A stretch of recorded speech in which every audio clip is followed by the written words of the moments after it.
चलिए जी करते हैं स्टार्ट। Good afternoon. कल हम लास्ट क्वेश्चन कर रहे थे 25। तो 25 की 4 एंट्रीज बच गई थी, पहले मैं वही करवा रहा हूँ। Question number 25। क्वेश्चन नंबर 25 की 4 एंट्रीज बच गई थी। एंट्री नंबर 5 तक तो कल ही कर लिया था, एंट्री नंबर 6 करवा रहा हूँ। Life insurance premium paid through cheque and building insurance in cash. सबसे पहले अपने नोट्स में लिखो, नोट्स खोलो। लाइफ इंश्योरेंस का मतलब क्या होता है? ड्रॉइंग्स।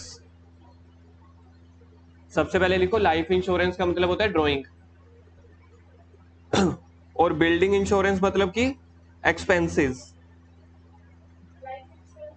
ड्राइंग किया था ना ये टॉपिक। ड्राइंग की कितनी तरह की होती है? लाइफ इंश्योरेंस होती है, इनकम टैक्स होता है, ये सारी चीजें आपकी ड्राइंग्स होती हैं। तो 6th की जर्नल एंट्री करो, 25 के 6 की। क्वेश्चन नंबर 25 के 6th की।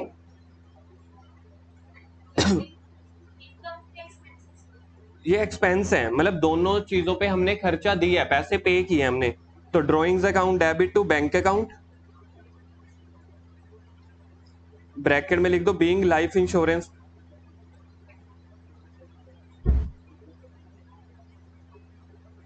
Being life insurance premium paid. मुझे कोई बताएगा, किसी को ये लॉजिक याद है? लाइफ इंश्योरेंस को हम ड्राइंग क्यों बोलते हैं? क्योंकि जो लाइफ इंश्योरेंस है ना वो ओनर के खुद के लिए होती है, जबकि हम तो बिजनेस के अकाउंट हिसाब से कर रहे हैं ना ये सारी चीजें, तो ये ओनर की है। तो इसलिए बिजनेस पता है क्या सोचता है कि ओनर ये पैसा निकलवा के अपने पर्सनल यूज के लिए ले गया, इसलिए फिर इसको हम ड्राइंग ट्रीट करते हैं। अमाउंट बताना कितनी है ड्राइंग्स की। और साथ में था बिल्डिंग इंश्योरेंस। बिल्डिंग इंश्योरेंस मतलब बिजनेस का खर्चा है। बिल्डिंग इंश्योरेंस समझते हो कि जैसे हमारे घर को आग ना लग जाए, चोरी ना हो जाए, कुछ भी दुर्घटना ना हो जाए, तो हम उसके लिए ना इंश्योरेंस करवा के रखते हैं और हर साल हम पैसा देते हैं।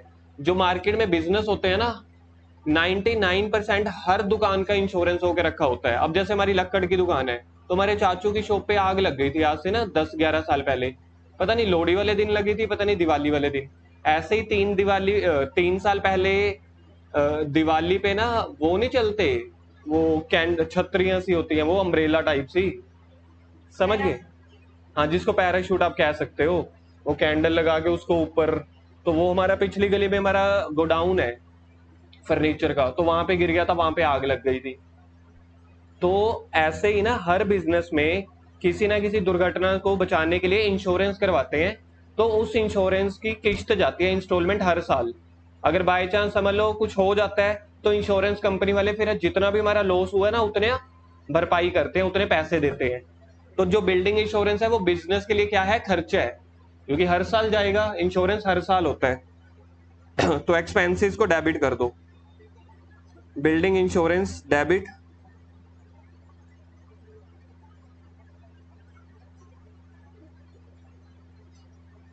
देखना बिल्डिंग इंश्योरेंस चेक के थ्रू पे किया है या कैश के थ्रू।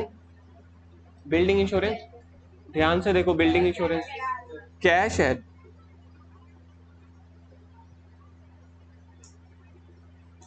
लाइफ इंश्योरेंस चेक के थ्रू था, जो बिल्डिंग इंश्योरेंस है वो कैश के थ्रू है, तो कैश आएगा 3000 रुपए।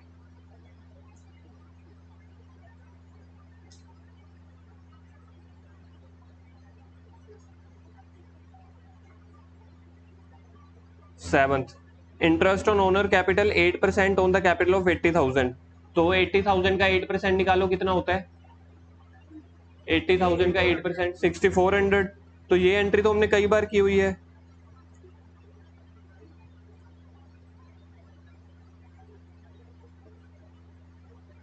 Interest on capital account debit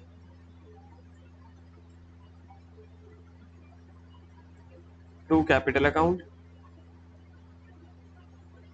80,000 into 8/100 is equal to 6400।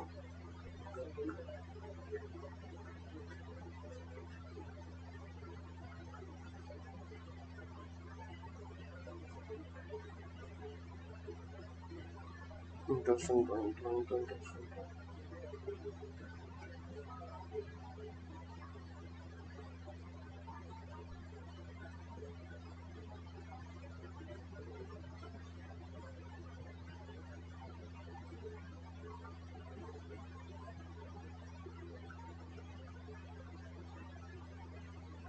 जो इंटरेस्ट ऑन कैपिटल था वो आपको कैलकुलेट करना पड़ा था, ठीक है, दिया नहीं हुआ था, जबकि इंटरेस्ट ऑन ड्रॉइंग की अमाउंट ना डायरेक्टली गिवन है 50,000, इसलिए हमने वही डायरेक्टली लिख दी।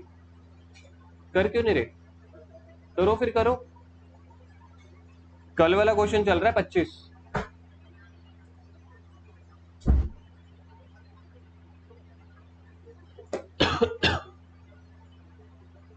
इधर आ जाओ चेयर पे।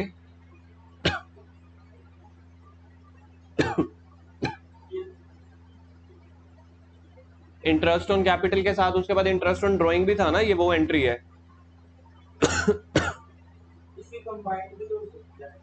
कंबाइंड नहीं होगी, दोनों ट्रीटमेंट अलग अलग है, कंबाइंड करके अपने आप को कंफ्यूज करोगे क्या?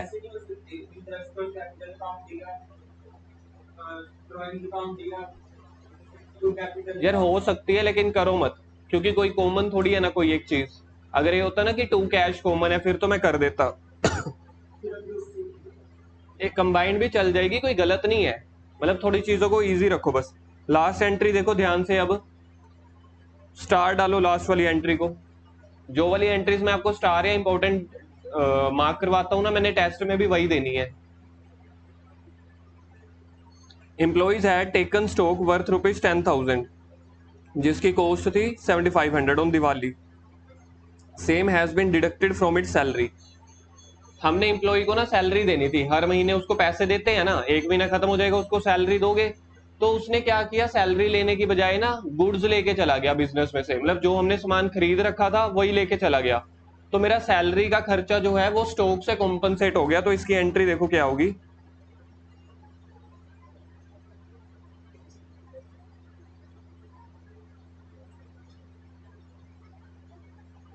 Salary account debit. सैलरी को डेबिट क्यों किया है? क्योंकि ये एक्सपेंस है।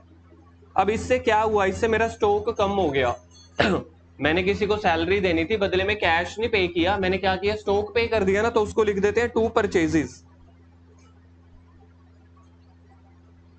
यानी कि स्टॉक 10,000 का। सर इसका मतलब इसमें हमने परचेज क्यों लिखा है? क्योंकि सोच के देखो, हमने किसी को सैलरी के बदले में कैश देना होता है ना हर महीने।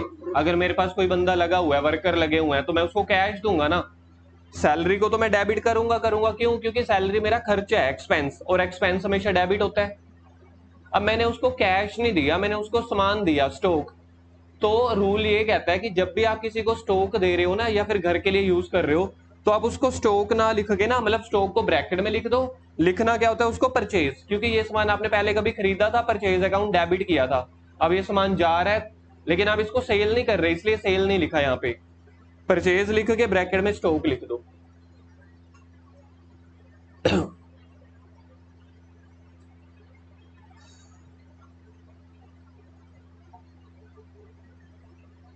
अगर पर्सनल यूज के लिए प्रोप्राइटर भी कोई पैसे गुड्स निकाल के जाता है ना, समझ लो, तो उसको क्या लिखेंगे, drawings account debit to purchases. मतलब अगर पर्सनल यूज के लिए ओनर ने कोई गुड्स विड्रॉ की।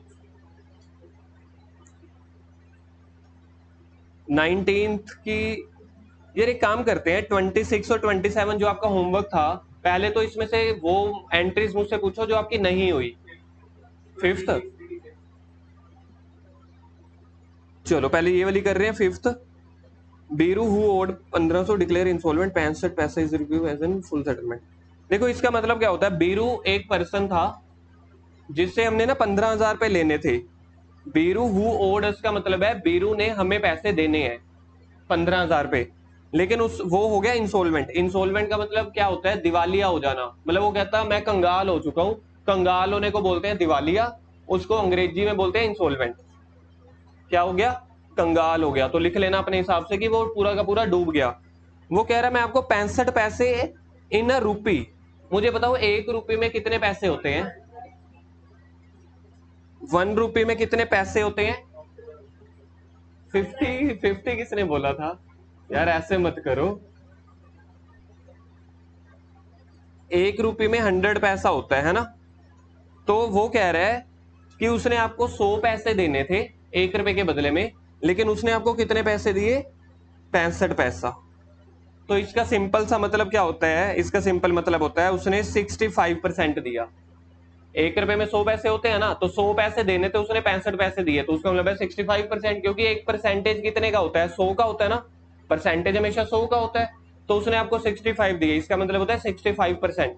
अगर 40 पैसा होगा तो 40%, 30 पैसा होगा तो 30%। तो 15,000 का 65% निकालो।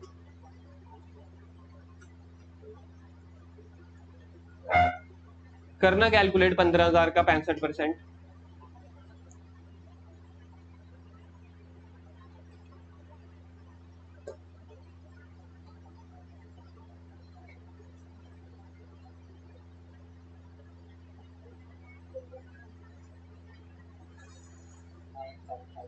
9 9 यही आया है, यही है 9750। तो इसकी एंट्री करो। अब इसमें मेरे को कितने पैसे मिले होंगे, 9750, तो एंट्री करो। चेक के थ्रू तो नहीं मिला। तो इसकी एंट्री देखो क्या होती है, कैश अकाउंट डेबिट, मुझे कितना पैसा मिल गया, 9750। कैश अकाउंट डेबिट, बाकी जो पैसा डूब गया ना, तो उसको बोलते हैं बैड डेट्स।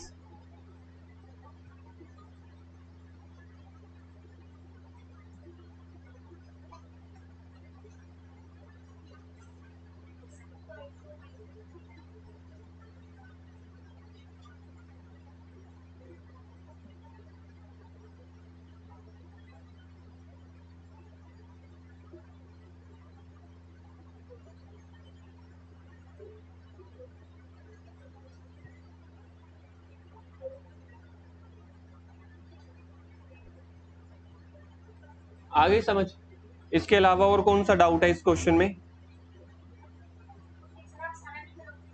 मैं सारा ना आपको ना सोल्व करके व्हाट्सएप पे भेजूंगा, क्योंकि अगर अब मैं सारा करवाने लगा ना, मेरा सारा टाइम निकल जाता है, इसलिए मैं ना क्वेश्चन होमवर्क के क्या किया करूंगा, कभी कभी जैसे आप लोग करके आ गए, जो तो आपको डाउट है तो पहले पहले डाउट ले लिया करूंगा, जो एंट्री समझ में नहीं आई फिर उस दिन मैं क्या कर दिया करूंगा, सोल्व करके ना आपको व्हाट्सएप कर दिया करूंगा, ताकि आप मैच कर लो अपने आप। हाँ, स्पेस छोड़ देना। कौन सी?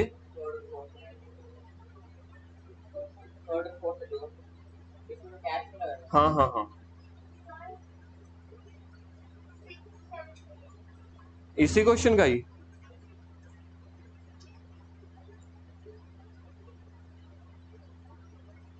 सिमर ये वाले क्वेश्चन ना हमने बहुत सारे किए हुए हैं, मैं एक करवा रहा हूँ, 6th 7th इसके बिल्कुल सेम है, उसकी ना आपने शायद क्लासेस नहीं लगाई होंगी, ये हो सकता है। तो ये वाले क्वेश्चन की तो अलग से 2-3 क्लासेस ही हैं, तो बहुत बार आया हुआ, मैं एक करवा रहा हूँ। 6th देखना, sold goods to Kitty, list price 20,000, trade discount 10%, cash discount 5%, he paid the amount on the same day and avail the cash discount. अब यहाँ पे आपने क्या देखना है, देखो 6th एंट्री में टोटल कितने का सामान है, 20,000 का, टोटल 20,000 का सामान है। अब आपने ना उसमें से डिस्काउंट दे दी किसी को, उसको बोलते हैं ट्रेड डिस्काउंट। तो ट्रेड डिस्काउंट कितने परसेंट है, ट्रेड डिस्काउंट 10%। तो 20,000 का 10% होता है 2,000। तो बाकी आपका सेल कितना हो गया, सेल हो गया 18,000 का। ठीक है। अब इसके बाद आपने ना सामने वाले पर्सन को बोला कि आप मुझे ना और पैसा साथ के साथ दे दो, मैं आपको एक्स्ट्रा डिस्काउंट दे दूंगा, उसको बोलते हैं कैश डिस्काउंट। तो माइनस कर देते हैं और कैश डिस्काउंट, क्योंकि आप सामान और सस्ता बेच रहे हो। कैश डिस्काउंट कितने परसेंट है, 5%। तो 18,000 का 5% होता है 900। तो बाकी आपको कैश कितने का मिल जाएगा, कैश रिसीव्ड 17,100। ठीक है, ये समझ में आ गया, मतलब डिस्काउंट माइनस कर करके ये पैसे आ गए। अब इसकी एंट्री क्या होती है, हमें कैश कितने का मिल गया, कैश हमें मिला ये देखो 17,100 का, 900 का आपने डिस्काउंट दे दिया किसी को, डिस्काउंट मेरे लिए लॉस हो गया तो वो डेबिट में आ जाता है। ट्रेड डिस्काउंट को कभी रिकॉर्ड नहीं करते, कैश डिस्काउंट को रिकॉर्ड करते हैं।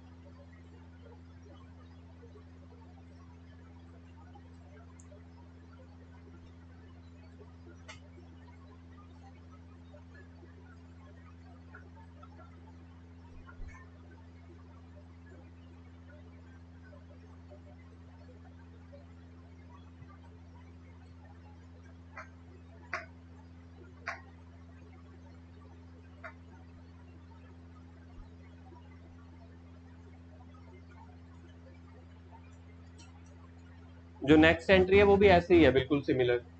और जो लास्ट है एट्थ वाली एंट्री में ना हमने डेप्रिसिएशन लगाई। एट्थ वाली एंट्री तो आती होगी, देखना एक बार। हाँ जी, बताओ कि ठीक है, बिल्कुल ठीक है। डेप्रिसिएशन का मतलब होता है सिमर लॉस हो जाना, हमारी ना वैल्यू कम हो जाना एसेट की। नई चीज पुरानी हो गई ना तो लॉस हो गया, तो उस लॉस को बोला जाता है डेप्रिसिएशन।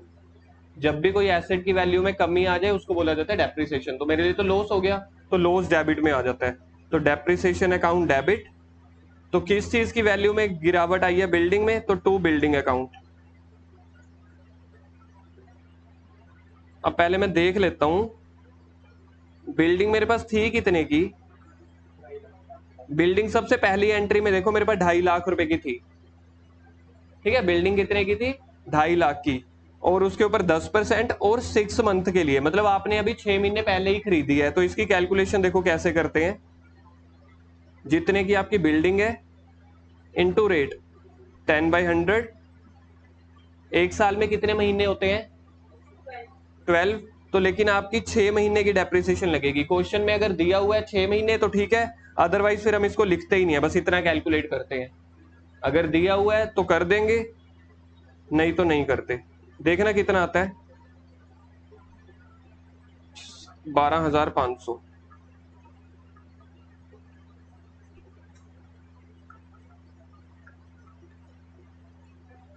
बाकी क्यों नहीं आ रहे? कृतिका और वो क्यों नहीं आई? अच्छा, मुझे तो ऐसे लगा कल उन्होंने प्लानिंग करके ही 4 जनों ने छुट्टी की है। अच्छा, आप भी तो नहीं आए थे, आपका तो मैसेज आ गया था।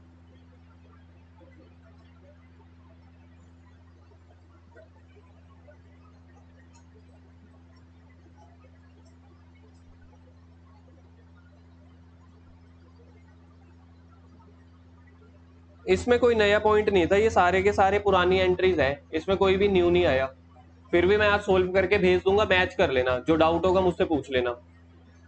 चलो नेक्स्ट करते हैं, आ जाओ। फॉर्मेट बनाओ 28 का।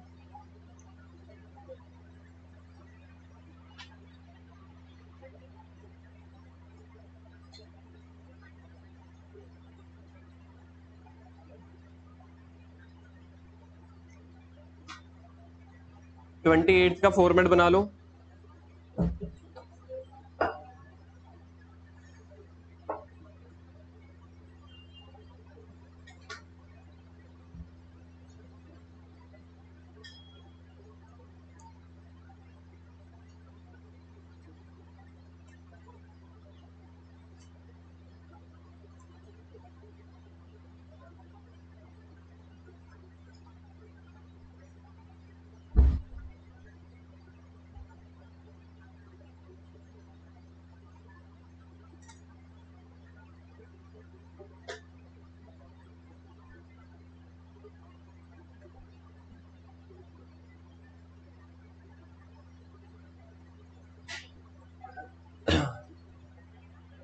फर्स्ट एंट्री है, ये चार्ज है, चेंज नहीं है। इस चेंज को ना चार्ज कर लो, ये चार्ज है। गुरविलास बताओ फर्स्ट एंट्री, यार नोट्स खोल लिया करो। फर्स्ट एंट्री बताओ। ड्राइंग डेप्रिसिएशन है यार, अभी अभी गुरकिरत ने बताई थी। 28। हाँ जी, चलो अभी जो मैं आपसे पूछ रहा हूँ वो बताओ। 28 की फर्स्ट एंट्री नवजोत आप बता सकते हो? अभी अभी की है, लास्ट एंट्री भी यही तो की है अभी हमने। 2। ठीक है, करो फर्स्ट एंट्री। इसको ना वैसे देखो लिखते क्या है, इसको लिखते हैं depreciation on machinery.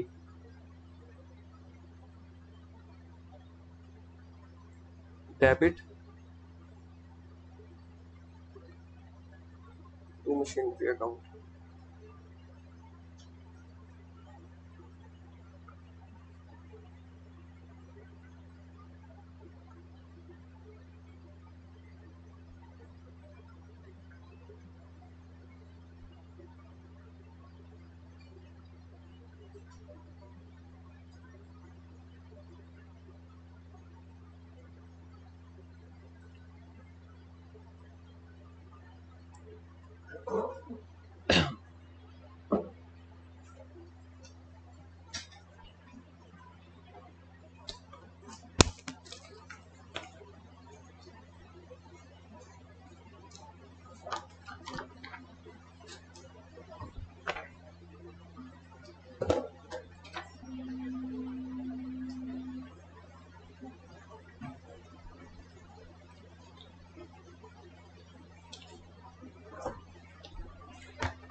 Question number कौन सा है?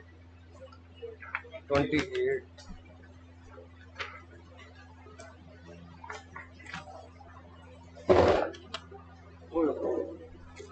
चलिए जी, सेकंड एंट्री है salary due to office clerk. कोई है बता सकते हैं क्या एंट्री बनेगी?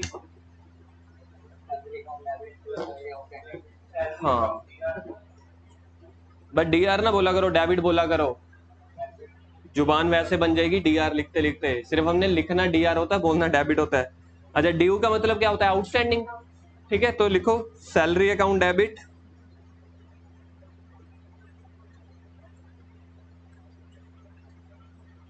To salary outstanding. कितना है? 1 लाख। ओहो हो, आप लोगों ने भी अब जॉब जब लगनी है ना, 1 लाख रुपए से लगनी है, आपकी भी सैलरी इतनी होनी चाहिए। 10-20 हजार वाली जॉब नहीं करनी किसी ने। चलो entry number 3, received cash for bad debts return of last year. ये एंट्री पढ़ के मेरे को किसकी याद आती है? गुरविलास की। गुरविलास, आपकी फेवरेट एंट्री आ गई, बताओ। Received cash for bad debts return of last year. पिछले साल पैसा डूब गया था, इस साल मिल गया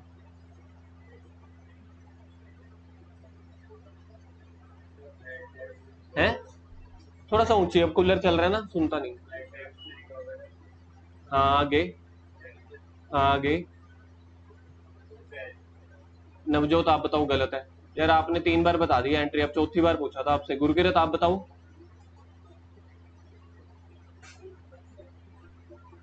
यार आप ये देखो पहले तो बिजनेस की। गुरविलास आपने उल्टी एंट्री बोल दी। बिजनेस में कैश आ रहा है ना, आपने तो कैश भेज दिया। कैश आ रहा है तो कैश डेबिट में आएगा। बोलना डिंपल, क्या बनेगी? Cash account debit. हाँ, to bad debts recover.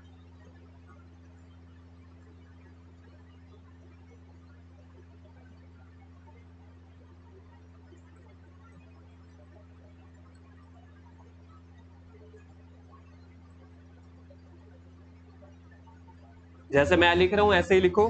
Bad debts recover क्या होती है? Income so credit. ऐसे बीच बीच में ना ये चीजें लिखते रहा करो, रूल याद रहते हैं इससे हमें। Entry number 4, purchase goods from Ashok and company for ₹50,000। 20% है trade discount. Half the payment was made in cash. हमने सामान खरीदा, आधी पेमेंट कैश में दे दी, आधी पेमेंट क्रेडिट पे। तो सबसे पहले हम देख लेते हैं क्या है फोर्थ एंट्री में। टोटल कितने का है? टोटल है 50,000, माइनस कर दो ट्रेड डिस्काउंट।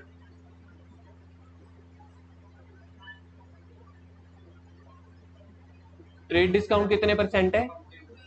20%, तो 10,000 आ जाएगा। तो बाकी परचेज कितने की आ गई? 40,000 की। अच्छा, इसमें से आधा पेमेंट कैश में दे दिया, आधा नहीं दिया, तो आधा आधा कितना बन जाएगा? 20,000 कैश। गुरकिरत करो यार, आप तो देख ही जा रहे हो। अच्छा, देखो समझ में आ गया। लिखो।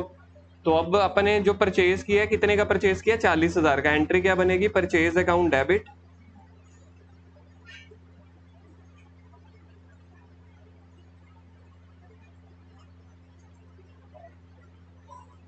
To cash account.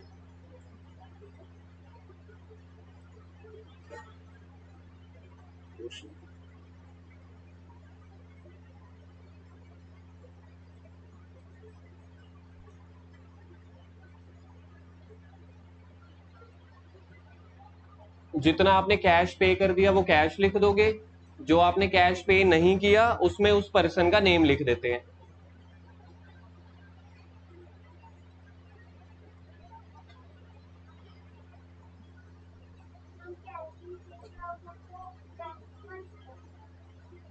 बैंक, अगर आप बैंक का क्यों लिखोगे, कहीं चेक पे किया है?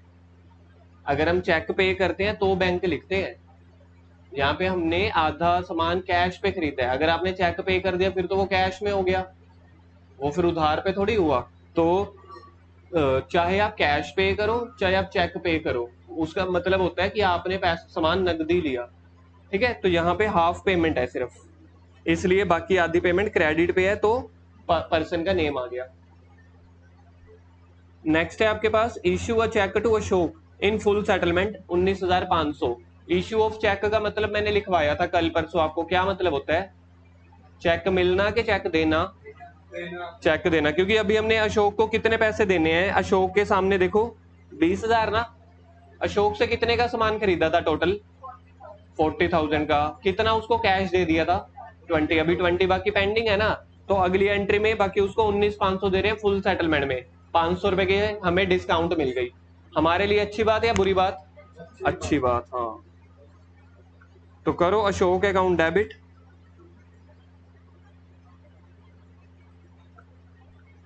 अशोक के सामने पूरा का पूरा यही आ जाएगा 20,000, ऐसे एरो बना देना।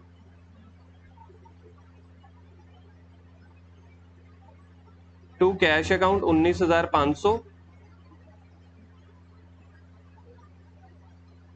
To discount received.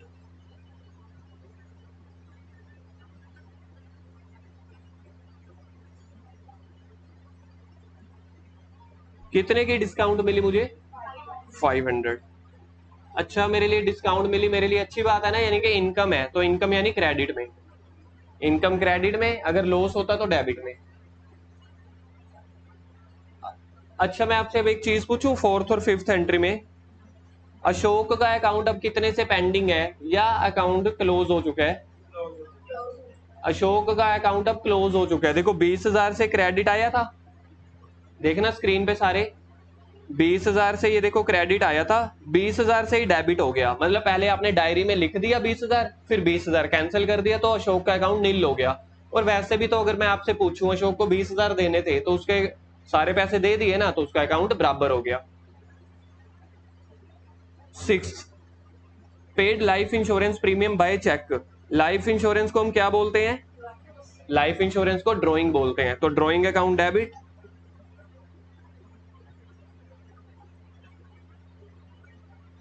कैश पे किया है या बैंक पे किया है?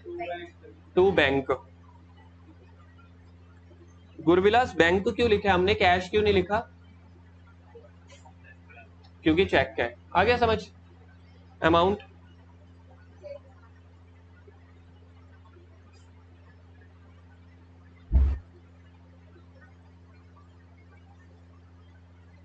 Proprietor use goods for house hold purpose. चलो अपने आप ट्राई करो एक बार। हाँ बिल्कुल ठीक है, ड्रॉइंग्स अकाउंट डेबिट क्योंकि पर्सनल यूज के लिए है ना। और सामान लेके जा रहा है या कैश? सामान, तो इसका मतलब है परचेजेज आएगा। हाँ,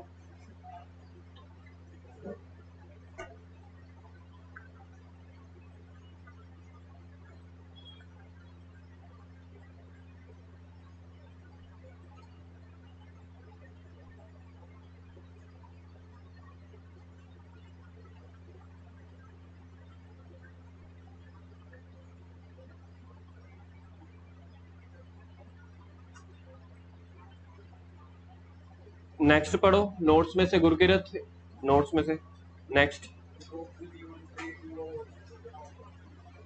हाँ, अब हमने ना किसी हॉस्पिटल को ना गुड्स दी, जैसे कोविड के टाइम पे आपने देखा होगा ना कई लोग चैरिटी कर रहे हैं, तो जो हम हॉस्पिटल को या किसी भी ऐसी संस्था को देते हैं तो इसको क्या बोलते हैं, डोनेशन या फिर चैरिटी। तो डोनेशन मेरे लिए तो खर्चा हो गया ना यार, सोच के देखो, मैंने पैसा दिया, मैंने किसी को पैसा दिया चाहे सामान दिया, मेरे लिए तो खर्चा हो गया ना, तो इसको लिखते हैं डोनेशन ओब्लिक चैरिटी।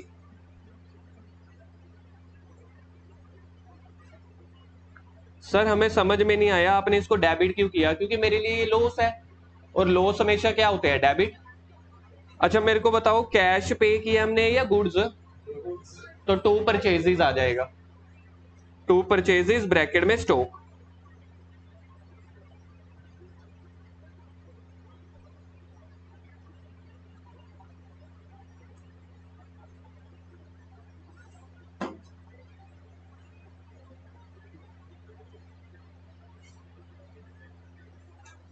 नोट्स में से टिक करो पहले, जो जो क्वेश्चन होते चले जा रहे हैं नोट्स में टिक करते चले जाओ, जो घर से भी करके आए हो वो भी टिक कर दिया करो साथ साथ, नहीं तो मैंने दोबारा करवा देने हैं। मंडे को आप लोगों की कॉपीज चेक होंगी सबकी, जितने भी क्वेश्चंस हो चुके होंगे, और हम ट्राई करेंगे बस मंडे ट्यूसडे तक ये चैप्टर खत्म हो जाएगा। वैसे तो अल्टीमेटली अब खत्म हो गया है, एक ही टॉपिक पेंडिंग है, वो हम करेंगे कल। अब हमारी प्रैक्टिस चल रही है कि आप कितनी जल्दी ये वाला क्वेश्चन सोल्व कर सकते हो। मैं आपको बताता हूँ कि हमारी 1 घंटे की क्लास में, ठीक है, हर साल जब हमारी प्रैक्टिस अच्छी हो जाती है तो 1 घंटे में 5-5 क्वेश्चन होते हैं। तो अभी हमारे सिर्फ 2 या 2.5 हो पाते हैं, मतलब अभी हमारी स्पीड स्लो है। तो अब आने वाले 3 या 4 दिन में हमने अपनी स्पीड के ऊपर काम करना है। चलो नेक्स्ट। हाँ हो जाएंगे, कोई दिक्कत नहीं है। देखो कुछ होमवर्क दूंगा, कुछ मैं करवाऊंगा, जो सिमिलर होंगे मैं पहले ही बोल दूंगा, रिपीट है वो आप इग्नोर कर देना, नहीं तो मैं होमवर्क में दे दूंगा। क्वेश्चन नंबर 29, फॉर्मेट बनाओ जल्दी से।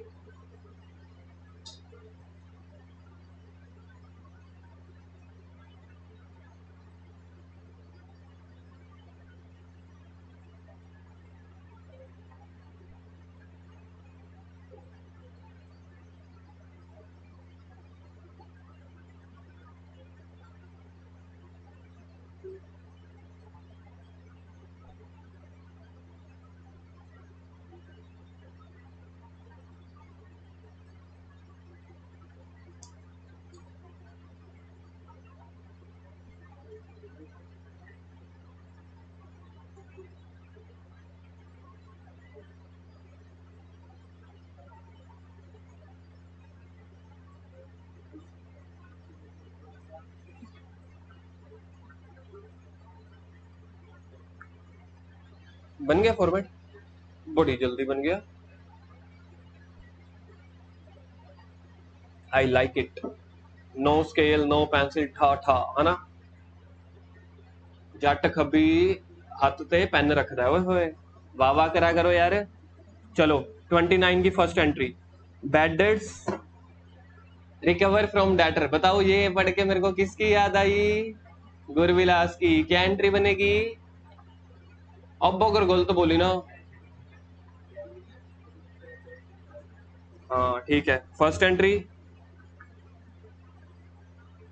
बेडेड्स recover from debtors,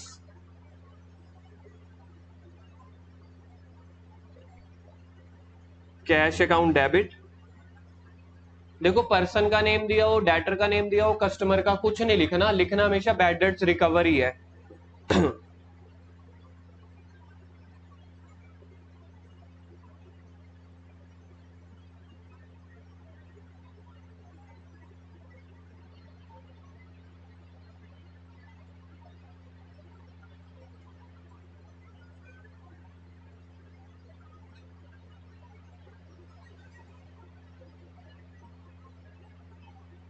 entry number 2, purchase a motor car 3 lakh, paid 2500 it's repair and renewal. मैंने एक मोटर कार खरीदी। मोटर कार समझते हो सर? ऐसी कार जिसमें मोटर लगी हो। वाह वाह करो यार, वाह वाह करो। हाँ, तो मतलब मैंने मोटर कार खरीदी 3 लाख रुपए की, लेकिन साथ साथ उसके ऊपर रिपेयर के खर्चे भी करने पड़ गए। समझ लो मैंने कुछ एक्स्ट्रा एडिशन करवा ली, तो टोटल कार कितने की हो गई मेरे लिए? और पैसा हमने पे कर दिया क्या? हाँ पेड लिखा हुआ ना, तो बस motor car account debit to cash. Motor car आई, क्यों? अच्छा सॉरी, ठीक है, टू बैंक। ऐसे मैं गलती करता हूँ मुझे बता दिया करो, मैं तो जान के करता हूँ। Motor car account debit to bank account. अच्छा मुझे सामान कितने का पड़ गया टोटल? 3,25,000 का।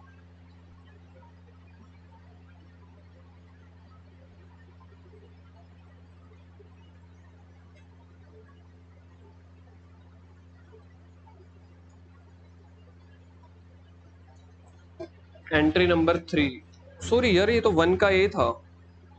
ये 1 का ए। अब एंट्री नंबर 2,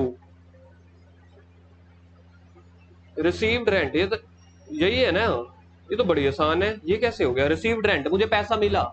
कैश को डेबिट करूं या क्रेडिट? पैसा मिला। कैश को डेबिट करेंगे यार, पैसा मिला ना। जो चीज मिलती है उसको debit. Cash account debit.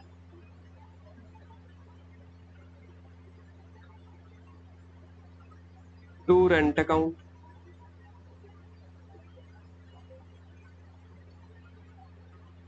Rent को लिखो और इनकम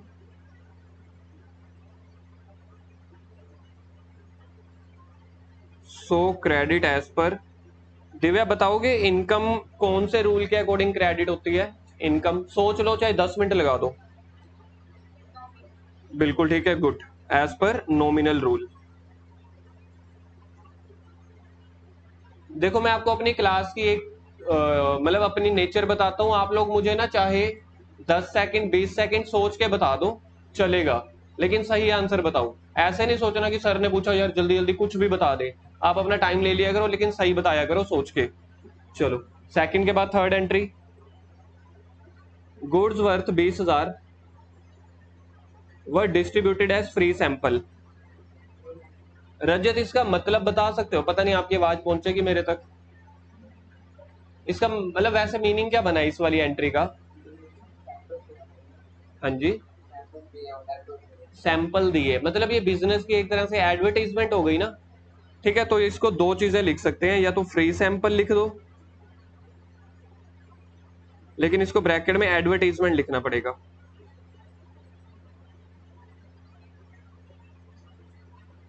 मैं किसी को फ्री सैंपल क्यों बांटूंगा? क्योंकि मैं अपनी दुकान की प्रमोशन करना चाहता हूँ। अच्छा, मैंने क्या दिया? कैश दिया या गुड्स दिए? तो बिजनेस से क्या गया? स्टॉक। तो क्या लिखेंगे इसको? टू परचेजेस, ब्रैकेट में स्टॉक।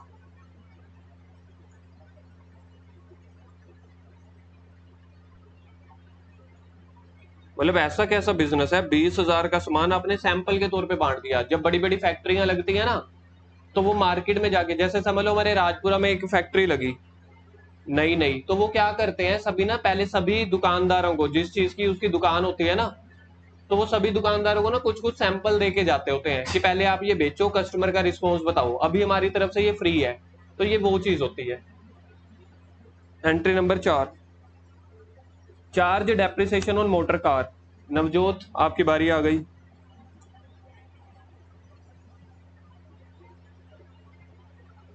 पहले भी आपसे यही पूछी थी।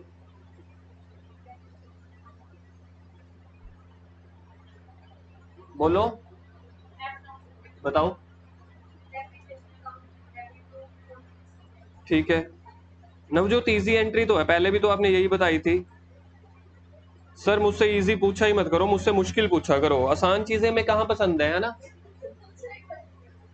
Depreciation account debit to. क्या आपसे सारा कुछ आपसे ही पूछा करूं? अभी तो आपने बोला। बेटा मेरे को एक बात बताओ, आपको पता है आपका +2 में वाइवा होता है 20 मार्क्स का। वाइवा वाले टीचर को क्या बोलोगे? सर मुझसे पूछा ही मत करो, है ना। इसलिए जो ये मेरा पूछने का पर्पस ये नहीं है कि मैं आप लोगों के साथ कुछ खेल रहा हूं। मुझे आप लोगों को आज के दिन से ही ना +2 के लिए भी प्रिपेयर करके चलना होता है, ताकि आप वाइवा वाले टीचर के लिए भी प्रिपेयर हो सको। जितनी जल्दी आप प्रिपेयर होगे उतने ज्यादा मार्क्स आएंगे +2 में बोर्ड के। चलो, कितनी अमाउंट है?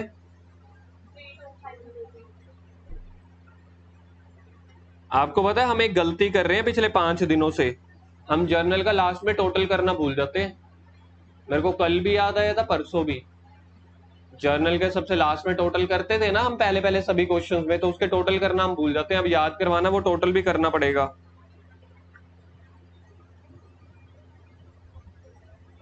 Next entry, rent due to landlord 10,000, salary due to clerk 80,000। Easy है।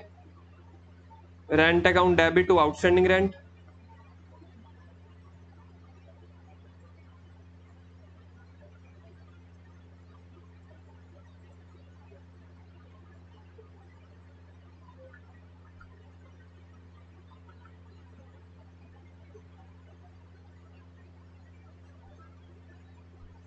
प्रिया नेक्स्ट बता सकते हो सैलरी वाली?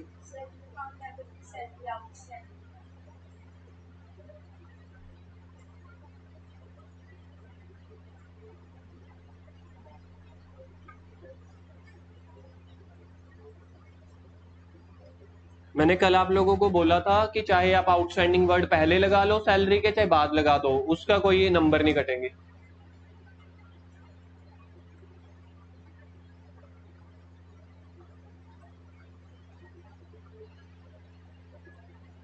एंट्री नंबर 6, ये चेंज है ना, इसको फिर से चार्ज कर लो। ये चेंज नहीं है, चार्ज है। Charge interest on capital. Gurvilas आपकी बारी आ गई। इंटरेस्ट ऑन कैपिटल की एंट्री क्या होती है?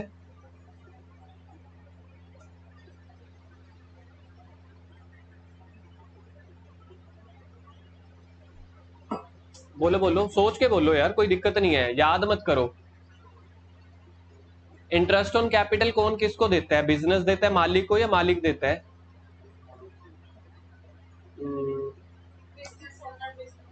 बिजनेस ओनर तो बिजनेस को कैपिटल देता है, तो बदले में इंटरेस्ट कौन देता होगा? बिजनेस। तो बिजनेस के लिए क्या हो गया? खर्चा। तो खर्चे कहां पे आते हैं? डेबिट साइड पे। Interest on capital account debit.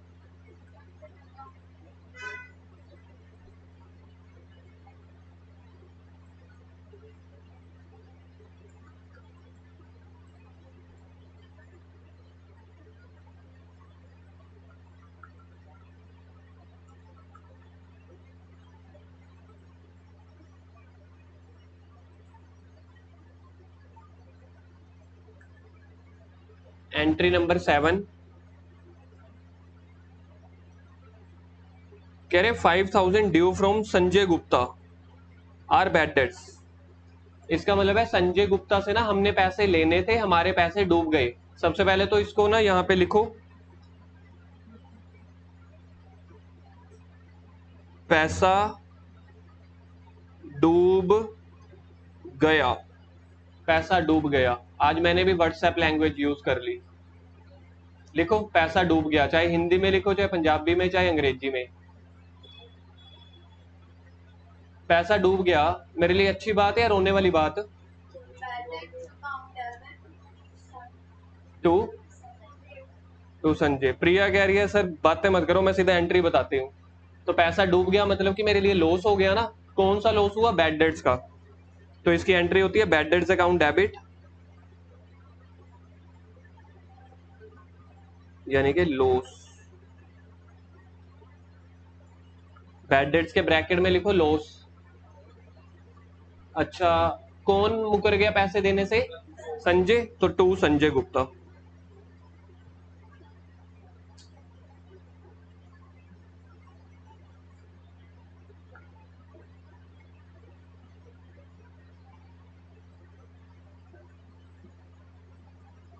Goods worth 50,000 destroy by fire, मतलब बिजनेस में आग लग गई और उसकी वजह से गुड्स जल गई। तो बिजनेस में घाटा हुआ कि फायदा हुआ? सर कैसी कैसी बातें करते हो ना। लॉस हुआ तो इसको लिखा जाता है लॉस बाय फायर। क्या बोलते हैं इसको? Loss by fire. मतलब लॉस हो गया तो लॉसेस हमेशा डेबिट में, तो लॉस बाय फायर। अच्छा, कैश जला या गुड्स जल गई, उसके लिए क्या लिखते हैं हम? परचेजेस। तो सर देखा जाए जब भी स्टॉक जाएगा, चाहे आप सैंपल बांटो, चाहे डोनेशन बांटो, चाहे आग लग जाए, चाहे मालिक लेके जाए, उसको हम लिखेंगे क्या? परचेजेस। कितने का नुकसान हुआ भाई? 50,000 का।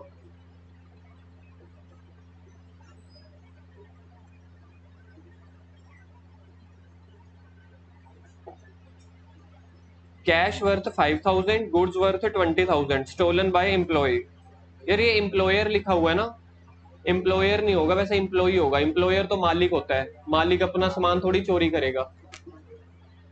ये जो एम्प्लॉयर लिखा हुआ है ना, इस एम्प्लॉयर को ना आर को काट के ई कर दो। एम्प्लॉय, एम्प्लॉयर होता है मालिक, एम्प्लॉय होता है नौकर, वर्कर्स हो गए आपके।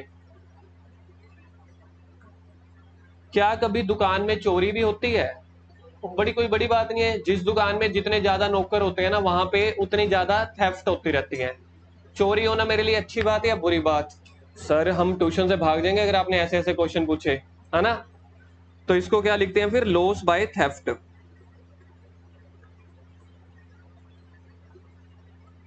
अच्छा सर, यानी कि जब आग लग जाए तो लॉस बाय फायर, जब चोरी हो जाए तो लॉस बाय थेफ्ट। ठीक है। क्या चीज की चोरी हुई है? कैश की भी और गुड्स की भी। तो जो कैश की चोरी हुई है तो लिख दो टू कैश अकाउंट। गुड्स की चोरी पे टू गुड्स लिख दूं मैं? पर मेरा मन कर रहा है यार गुड्स लिख दूं। अकाउंट्स में मन को साइड पे रख के चलना है, दिमाग को सीधा लेके चलना है, ठीक है। तो मन की बातें नहीं सुननी। टू परचेजेस ब्रैकेट में क्या लिखूंगा? स्टॉक। अच्छा जी, कैश कितने का चोरी हुआ है? अच्छा। गुड्स टोटल नुकसान कितने का हुआ? 25,000 का। टिक करो नोट्स में से।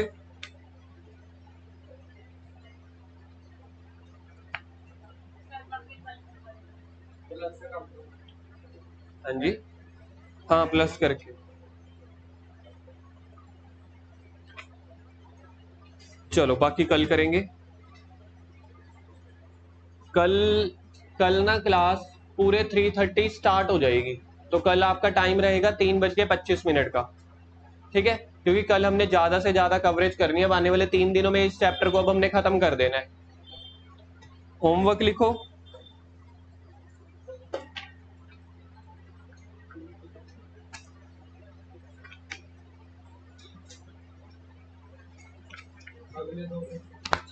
हाँ जी,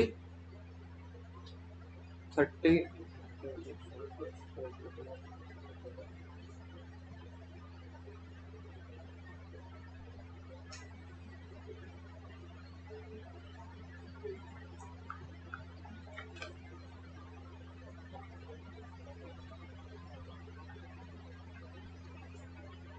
आज के लिए 3 क्वेश्चन। अगले 3 दिन मैं पहले बोल रहा हूँ, अगले 3 दिन आपका होमवर्क अब बढ़ जाएगा। जब भी चैप्टर का लास्ट होने वाला होगा होमवर्क ज्यादा दिया करूंगा ताकि जल्दी से जल्दी खत्म करें।